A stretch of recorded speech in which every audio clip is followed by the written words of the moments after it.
అందరికీ నమస్తే. నేను మీ శ్రవణ్, మల్కాజ్గిరి కార్పొరేటర్.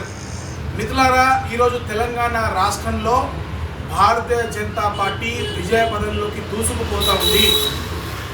రాష్ట్ర ముఖ్యమంత్రి అయినటువంటి రేవంత్ రెడ్డి గారు, యాక్సిడెంటల్ చీఫ్ మినిస్టర్, వారు ఎన్ని కళ్ళబొల్లి కబుర్లు చెప్పినా తెల్లారు లేచినప్పటి నుంచి కిషన్ రెడ్డి గారి పైన, బండి సంజయ్ గారి పైన, ప్రధానమంత్రి నరేంద్ర మోడీ గారి పైన పదే పదే అవాకులు చవాకులు పేలి అవాస్తవాలను ప్రజలకు చెప్పే ప్రయత్నం చేసినప్పటికీ, ఎన్నో రకాల హామీలు ఇచ్చి అబద్ధాలు చెప్పి ఈ 420 హామీల ద్వారా అధికారాన్ని చేజిక్కించుకున్నప్పటికీ కూడా ఈరోజు తెలంగాణ ప్రజలు కాంగ్రెస్ పార్టీని నమ్మడం మానేశారు.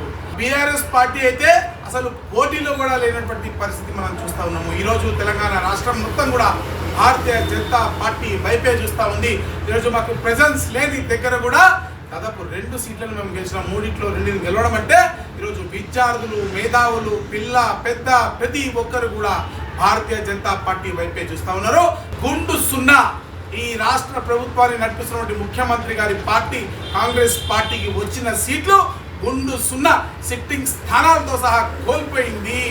అంటే ఈరోజు తెలంగాణ రాష్ట్ర ప్రజలు కిషన్ రెడ్డి గారిని నమ్ముతున్నారా, రేవంత్ రెడ్డి గారిని నమ్ముతున్నారా? తెలంగాణ రాష్ట్ర ప్రజలు బండి సంజయ్ గారిని నమ్ముతున్నారా, రేవంత్ రెడ్డి గారిని నమ్ముతున్నారా? తెలంగాణ రాష్ట్ర ప్రజలు నరేంద్ర మోడీ గారిని నమ్ముతున్నారా, రేవంత్ రెడ్డి గారిని నమ్ముతున్నారా?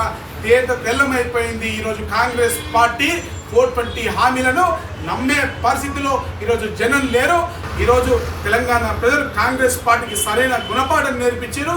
రానున్నది భారతీయ జనతా పార్టీ ప్రభంజనం తెలంగాణ రాష్ట్రంలోని మరొకసారి చెప్తూ, ఇప్పటికైనా ఈ రాష్ట్ర ముఖ్యమంత్రి, కాంగ్రెస్ పార్టీ నేతలు భారతీయ జనతా పార్టీ నేతలపైన, ప్రధానమంత్రి పైన అవాకులు చవాకులు నోటికొచ్చినట్టు మాట్లాడటం, పదే పదే మీకు నిధులు రావట్లేదు, మేము నిధులు ఎన్ని తీసుకొచ్చామో చెబుతుంటే ఈ డిబేట్లలో కనీసం వినేటువంటి ఓపిక లేనటువంటి పరిస్థితి. ఆ లిస్ట్ మేము 10 నిమిషాలన్నా మినిమం చదివే సత్తా మాకుంది, వినేటువంటి ఓపిక మాత్రం వీళ్ళకి ఉండలేదు.